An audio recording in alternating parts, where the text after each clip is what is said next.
সংবাদ সবাইকে স্বাগত জানাচ্ছি। আমি ফিরোজ তোহা। শুরুতে সংবাদ শিরোনাম জানিয়ে দিব আমাদের হাতে থাকা সর্বশেষ গুরুত্বপূর্ণ আপডেট সংবাদ। আগামীর আন্দোলন, বিএনপি এবার কিভাবে এগোবে প্রশ্ন তৃণমূলের। জাতীয় সংসদ নির্বাচনের প্রায় 5 মাস পর এসে সরকার বিরোধী এক দফার আন্দোলন পুনরুজ্জীবিত করার উদ্যোগ নিয়েছে বিএনপি। এ বিষয়ে গুরুত্বপূর্ণ তথ্যমূলক সংবাদ থাকবে বন্ধুরা। সম্পূর্ণ সংবাদটি জানতে ভিডিওটি না টেনে দেখতে থাকুন। এরপর জানিয়ে দিব সরকার বুঝে গেছে তাদের ক্ষমতার চেয়ার ঘুণে খেয়ে ফেলেছে বলছেন আমিনুল হক। জানাবো দেশের রাজনীতিতে সুষ্ঠু পরিবেশ নেই বলছেন মুজিবুল হক। এবারে জানাবো এমপি আনারের হার খুঁজতে যা করছে সিআইডি। ঝিনাইদহ 4 আসনের সংসদ সদস্য আনারুল আজিম আনার এর হার এবং খুলি উদ্ধারে এবার নতুন উদ্যোগ নিয়েছে ভারতীয় পুলিশ সিআইডি।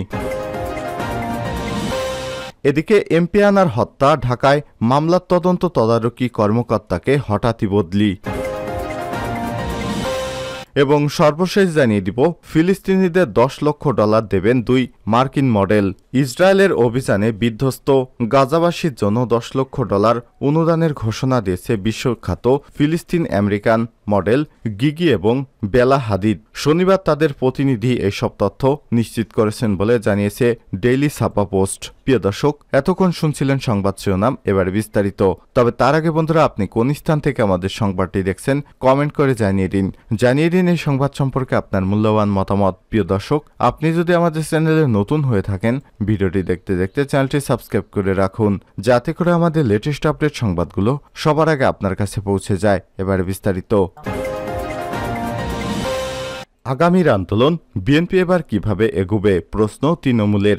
জাতীয় নির্বাচনের প্রায় 5 মাস পর এসে সরকার বিরোধী এক দফার আন্দোলন পুনরুজ্জীবিত করার উদ্যোগ নিয়েছে বিএনপি। এ লক্ষ্যে যুগপথের শরিকদের সঙ্গে গত মাসে ধারাবাহিক বৈঠকও করেছে দলটি। তবে আগামীর সেই আন্দোলনের কৌশল কি হবে, বিএনপি এবার কিভাবে এগোবে তা জানতে চায় দলটির তৃণমূল। তাদের সংখ্যা ক্ষমতাসীনেরা অতীতের মতো এবারও রাষ্ট্রযন্ত্রকে ব্যবহার করে দমনপীড়নের মাধ্যমেই আন্দোলন দমন করতে চাইবে। এ কারণে প্রধান শরিক বিএনপির কাছে এই জিজ্ঞাসা যুগপথ আন্দোলনের মিত্রদেরও।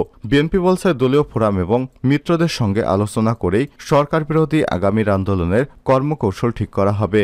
বিএনপির বিগত আন্দোলনের ব্যর্থতায় রাজনৈতিক বিশ্লেষকদের অনেকেই মনে করেন আগামীর আন্দোলনে কৌশলগত পরিবর্তন ছাড়া বিএনপি যুগপথ শরিকদের জন্য লক্ষ্য অর্জন করা অনেক কঠিন হবে।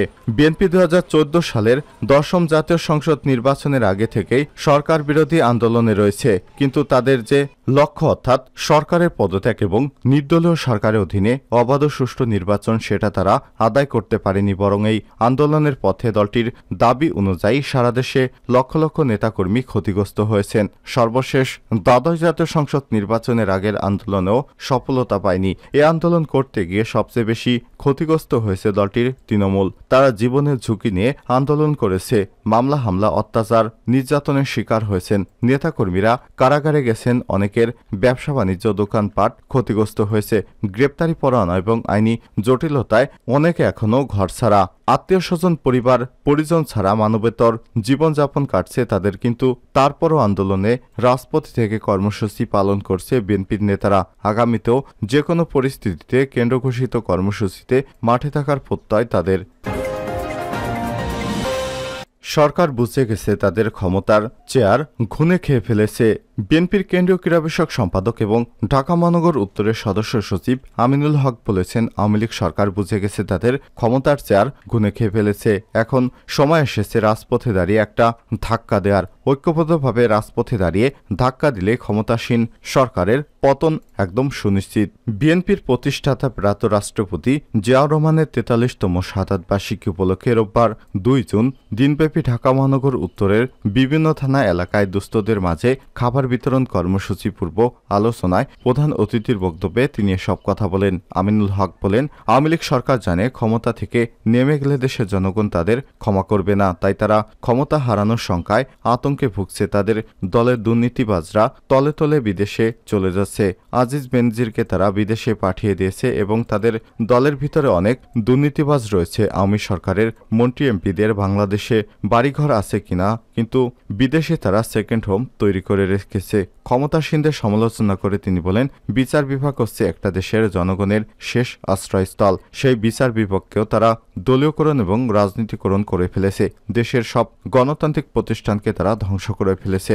এ সময় তিনি আরো বলেন, আজ দেশের অর্থনীতি মুখ থুবড়ে পড়েছে, ব্যাংকগুলো খালি হয়ে গেছে। অর্থনীতি সংকটের কারণে সমাজের নিম্ন মধ্যবিত্ত পরিবার, উচ্চ মধ্যবিত্ত পরিবার তথা সকল পর্যায়ের মানুষের জীবনযাপন চলাচল নাভিশ্বাস হয়ে উঠে পড়েছে।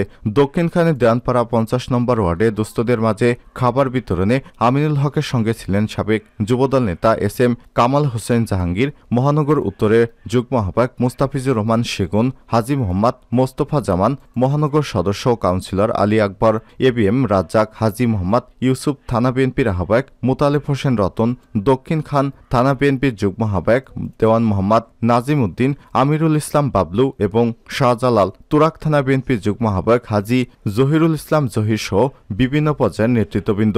এ সময় তারা শাড়ি লুঙ্গি বিতরণ করেন। দেশের রাজনীতির সুষ্ঠু পরিবেশ নেই, মুজিবুল হক চুন্নু। দেশের রাজনীতির আর কোনো সুষ্ঠু পরিবেশ নেই বলে মন্তব্য করেছেন জাতীয় পার্টির মহাসচিব মোহাম্মদ মুজিবুল হক চুন্নু। রোববার 2 জুন সন্ধ্যায় জাতীয় পার্টির কাকরাইলস্থ কেন্দ্রীয় কার্যালয়ে এক আলোচনা সভায় সব কথা বলেন তিনি।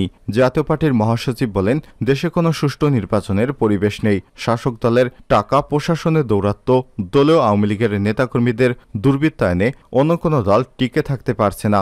বর্তমানে উপজেলা নির্বাচনে আওয়ামী লীগ সমর্থিত প্রার্থীরা এত টাকা খরচ করেছে যে তার সামনে অন্য কোনো প্রার্থী দাঁড়ানোর মতো সাহস বা ক্ষমতা নেই। তিনি বলেন, ব্যাংকে টাকা লুটপাট হয়ে যাচ্ছে, ব্যাংক খালি হয়ে যাচ্ছে। সাবেক অর্থমন্ত্রী সহ 4 জন এমপির স্ত্রী কন্যাদের নামে রিক্রুটিং এজেন্সি করে ম্যানপাওয়ার লাইসেন্স করা হয়েছে। মালয়েশিয়া যাওয়ার জন্য সরকার 70 থেকে 80 হাজার টাকা নির্ধারণ করা সত্ত্বেও রিক্রুটিং এজেন্সি 6 থেকে 7 লক্ষ টাকা নেয়ার পরও ভুক্তভোগীদের মালয়েশিয়া পাঠাতে পারেনি। এসব রিক্রুটিং এজেন্সি নিয়ন্ত্রণ করতে সরকার ব্যর্থ হয়েছে। বিরোধী দলীয় চিফ হুইপ বলেন, সাবেক আইজিপি বেনজির আহমেদ সারা দেশের আলোচিত ব্যক্তিদের কিভাবে 700 থেকে 800 কোটি টাকা ব্যাংক থেকে তুলে দেশান্তরী হলেন, তাও আবার সপরিবারে প্রকাশ্যে ইমিগ্রেশন দিয়ে। স্বরাষ্ট্রমন্ত্রী কিভাবে বলেন আমরা জানি না। তিনি বলেন, বিদ্যুৎ খাতে হরিলুট হচ্ছে। বিদ্যুৎ 8,000 মেগাওয়াট, প্রয়োজন 14,000 মেগাওয়াট। 28,000 মেগাওয়াট বিদ্যুৎ উৎপাদনের জন্য জরিমানা দেন 46,000 কোটি টাকা। জরিমানা দেওয়ার টাকা আছে, কিন্তু বিদ্যুৎ কেনার টাকা নেই। কোন সিন্ডিকেট সরকার নিয়ন্ত্রণ করতে পারছে না। মহাসচিব আরও বলেন, মানুষ এখন কোথায় যাবে? মানুষ এত কষ্ট সহ্য করতে পারছে না। এই আওয়ামী সরকারের পতন চাই। এমপি আনারে হার খুঁজতে যা করছে সিআইডি।